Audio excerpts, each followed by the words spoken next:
As you can see, my name is Louise Care. I am the Director of Research Operations at OnePoll and 72 Point. This is my colleague Rich Jenkins, creative content editor within the 72 Point team. We're very happy to be here tonight to be able to talk to you guys a little bit about who we are, what we do, and how we do it. Firstly, thank you, Vivek, Question Pro, for giving us the opportunity to talk today after putting on this event. Particularly the canapes, by the way, I'm very much enjoying those. Just more of those, Rita. Good to know. Okay, so who is OnePoll? OnePoll is a market research agency specialising in delivering insights for brands and the PR industry. We've been trading now since 2004 and have grown exponentially in that time. When we first started, there were 2 of us in the team. Now we have a team of 13 researchers and an additional 5 members of staff helping us deliver projects day to day. Up here you can see the kind of research and projects that we do. We do specialise in quantitative research. I guess I'd say that's our bread and butter. We know it. We know it, we love it, we do it well, I think. And actually the type of research that we do varies massively day to day, and I would say is probably one of the main reasons why I love my job as much as I do. I've actually been working happily at OnePoll for 11 years now, so I must be doing something right. But like I say, the kind of projects that we work on varies massively. You know, one day we could be working on a tracking study for the British Transport Police, or helping a food brand work out what kind of packaging is going to entice a new audience to their product. And next, we can be uncovering how many chicken nuggets the average chicken nugget eater consumes in a lifetime. In case you're interested, it's 6,804. Who knew? Okay, so here you can see an example of some of our key clients. We are producing an average of 200 research surveys a month, with 4.4 billion in survey panel responses each year. And the way that works is probably like most of you, we pay the panel to take part in our surveys. The amount that we pay them varies depending on the length and complexity of each survey. And I'm sure if you ask anybody at Question Pro who works on our account, they will tell you that we are one of their most demanding customers, right? All customers are demanding. Okay. But this is why, right? Because we need their survey software to work hard for us, and it does, thankfully.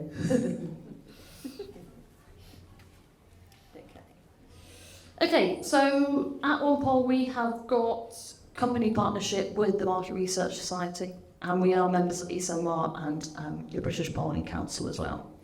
Additionally, every member of the research team has got individual membership to the Market Research Society, and I'm sure, as you all know, what that means is we have a duty of care and a responsibility to make sure that the data that we are putting out there is accurate, unbiased, statistically sound. And there's a huge amount of work that goes on behind the scenes to make sure that that happens, right? I say I've been here for 11 years now, and not one survey has landed on my desk that hasn't needed some work before it can go out. Particularly mine. Particularly yours, yeah, yours are on the worst, I'm afraid. But that's our job, right? We want to make sure that not only are our panelists getting the best customer experience, but that our clients are getting the best possible data from their research and the questions that they put out to consumers. But what happens next? So once we've collated our stats and provided a lovely, easy to consume report for the client, usually along with something visually enticing like an executive summary or a dashboard with the help of our friends at Question Pro, where does that data go? And when we work directly with brands, we don't always know. We don't always see who's engaging with it, how it's been interpreted, where it's ended up. But when we work alongside 72 Point, this is where you come in, Rich, We do get to do that. We get to see exactly where that end data has gone, how it's been interpreted. Also like to make sure you're interpreting our stats properly, and who's engaging with it, right? Rich and I have been working together for 8 years now. Yeah, 8 great years. 8 wonderful years together, yeah. And I think we have come to an understanding now what we both need to make a project a success. Nearly. Nearly. We don't always agree, but we get there in the end. And you know, it's a privilege actually to work alongside 72 Point Genesis and generating newsworthy stories out of our insights.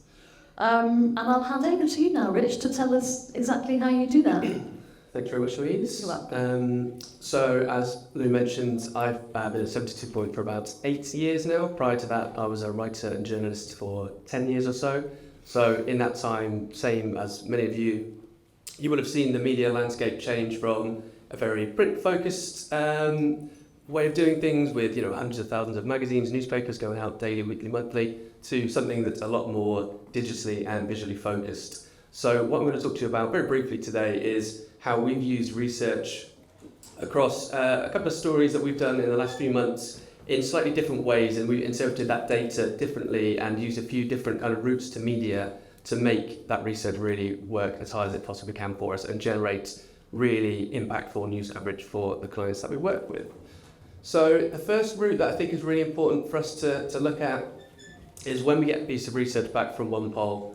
It's always, we know that it's super robust, it's going to stand up to any scrutiny because of all those acronyms and initialisms that Louise took you through earlier on. I don't know what they mean, I'm told they're very important.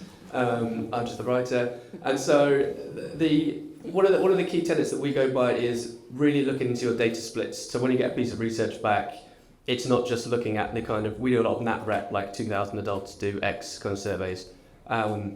This story for Breville just started life as kind of a fairly straightforward piece about how many fry-ups the typical adult eats, but one of our team members kind of looked through the data, really poured into it, and kind of saw that there was this really interesting divergence in Gen Z and how actually they're killing off the fry-up. So Steve Jobs once said that creativity is just connecting things. This isn't exactly the iPhone, but when you put a kind of really media-friendly Gen Z are killing X alongside a kind of beloved sort of British standard like the fry-up, then you get some really, really strong coverage. And this was a really, really great story for us. And it was great for Breville to kind of trust us and our news expertise to generate that story for them, which on the surface does look like it could be sort of negative, but actually it's a very positive thing about the products they make, and it shows how much they're beloved by certainly the older generation, not so much your younger generation. The next type of survey story that we do a lot of, and a kind of really key driver for research stories for us, is a simple, we call these Route 1 list-based, like top 50 stories. This is what we would call a Route 1, because what you get here from a news perspective is something where you don't really need to read more than that headline to know what that story is. Iconic classic Dirty Dancing, I think it was, took the top spot of the 80s best ever movie, which I don't necessarily agree with, but it's Back to the Future, in case you're wondering. And I don't really need to spend a lot of time talking about this because from a research perspective, a great big top 50 list, works quite hard for you. You can get a lot of data points from that one question. I like a top 50 list. Louise would prefer it to be 30 or so to kind of combat respondent fatigue, but we normally get all the way with these sorts of things. 50 is a better news number. And so, this was another really good story, really straightforward. And again, it's an example of using a different methodology of using research to kind of get those news stories that you want. And actually, this was quite interesting. In the panel before, there was quite a lot of talk about how kind of the history of research was very kind of black and white, punch cards, words on a page. And news used to be the same, and now it's not anymore. You know, even these two stories, they're very kind of straightforward text, but you'll notice, and you'll read as you go around, reading the media daily, there's not a single story that you'll see, almost without exception, that does not have some kind of visual element. And this is kind of another example of that. So this was, on the surface of it, a fairly straightforward piece of research about what adults think aliens might look like. This is kind of one of the more fun ones that we did for a TV channel. And, it asked a lot of the questions like, how many legs would it have, how many heads would it have, how tall would it be, would it be able to breathe, all those kind of fun things. But what kind of elevated this beyond the kind of standard places you might see a story like this was we then took those characteristics and we used our designers to kind of create what that actually might look like. So according to the British public, this is what extraterrestrials will look like when it inevitably come on down. So at least we'll know what to look out for. And the visuals are a hugely important part of what we do and will do going forward. Certainly almost always powered by research, which is summing up the mood of the nation and telling the news media kind of what people are thinking. But with things like digital tools, quizzes, interactive infographics, every story you see in the media will have something like these. It might just be flat photography.